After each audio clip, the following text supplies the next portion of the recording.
This presentation is focused on evaluation of student work. This presentation will help teachers understand the many facets of evaluation and the role it plays in making judgments about student learning. There is a lot of information and research about these topics. This presentation just reviews some of the more salient points.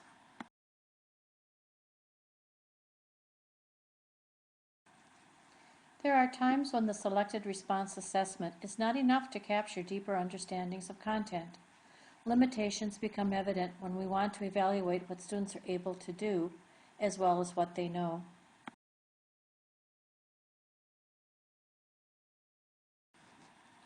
A selected response assessment, that being multiple choice questions or true and false, will provide information about what students have retained as factual information.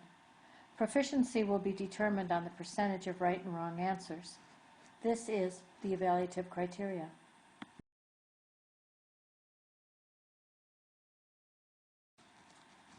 But if we want students to build their skill at conducting guided laboratory investigations, developing reasoned arguments, communicating their ideas, or demonstrating artistic performances, products, debates, or oral presentations, how can these skills be assessed?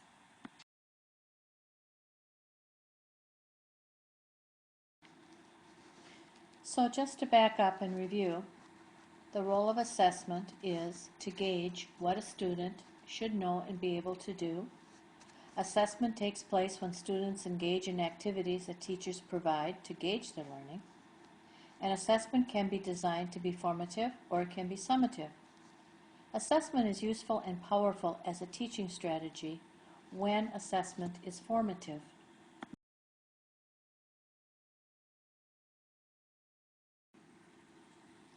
Well-crafted assessment activities are aligned to the learning goals, are student-centered and authentic, and allow for the student to make products or statements that show what they have learned.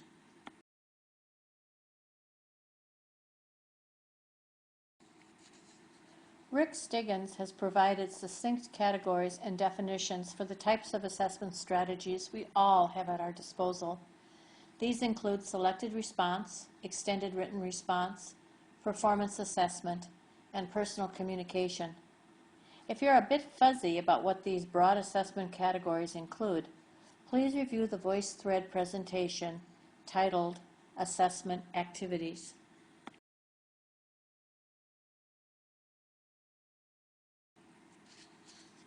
There is a clear distinction between assessment activities and evaluation.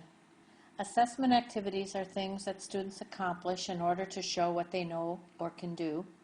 Evaluation is a judgment about the level of success or achievement the student accomplishes in doing the assessment activity and therefore meeting the learning goals.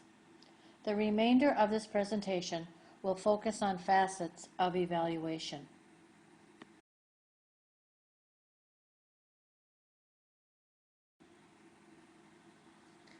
For the purpose of evaluation, we have 3 tools available for evaluating an assessment activity other than the right or wrong answers that the teacher has for their scoring guide.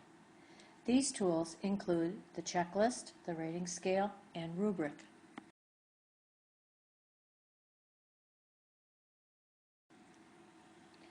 The first evaluative tool is the checklist. Checklists specify student behaviors or products expected during progression through the learning activity. The teacher checks only the presence or absence of a behavior or product. Checklists generally are reliable and relatively easy to use, and checklists can document the student's rate and degree of accomplishment within the learning activity.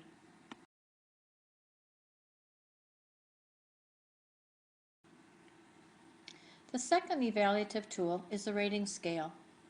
Rating scales are associated with observation of student work or behaviors. The teacher subjectively rates each item according to some dimension of interest. For an example, students might be rated on how proficient they are on different elements of an oral presentation. Each element may be rated on a 1 to 5 scale, with 5 representing the highest level of proficiency.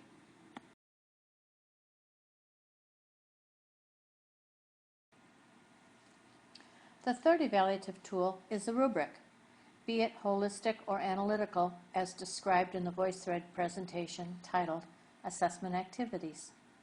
Simply stated, a rubric is an explicit set of evaluative criteria used for assessing a particular type of work or performance. A rubric usually includes levels of potential achievement for each criteria. A rubric articulates what we want students to know and do, and it communicates what exemplary demonstration of learning should look, sound, or act like.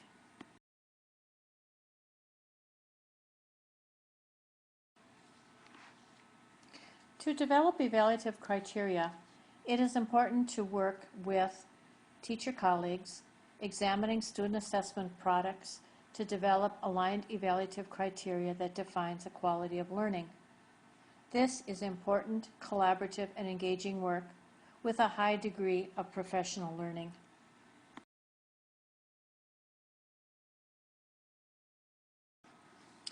So, what is meant by evaluative criteria? It is description that is applied to the student assessment products, a description for the student as to what quality learning looks, sounds, and acts like. It is focused on concepts and learning type called for by the learning goal or goals, and ultimately should point the student towards improving their achievement.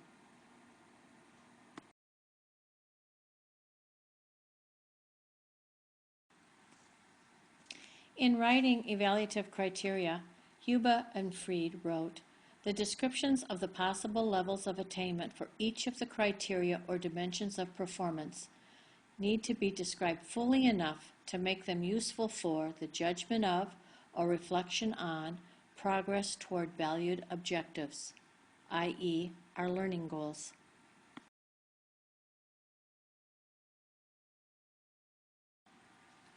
Rubrics not only can be designed to formulate standards for levels of accomplishment, but also used to guide and improve performance and used to make standards clear and explicit to the student.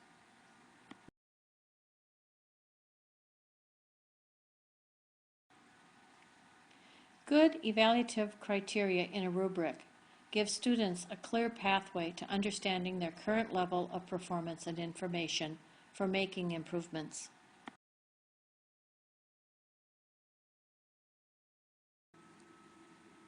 Collaboration with other teachers about evaluation of student learning and the criteria teachers use to make their judgments can result in the following benefits: creating a common framework and language for evaluation, increasing the consistency and objectivity of evaluating, especially in scoring or rating, performances, products, and understanding, and identifying what's most important to focus on in instruction.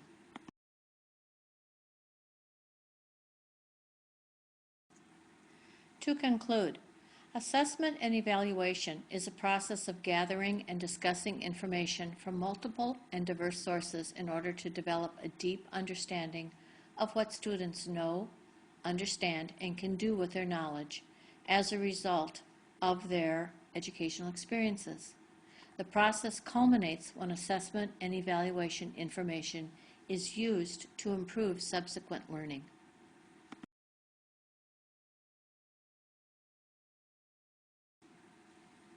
We have other resources for you to take a look at.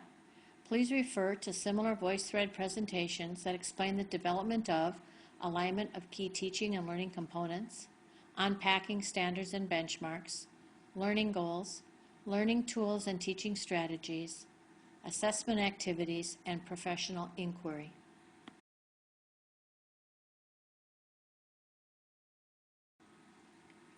We also have a website with other resources about evaluation. Check out mnartseducation.org. And thank you so much for listening.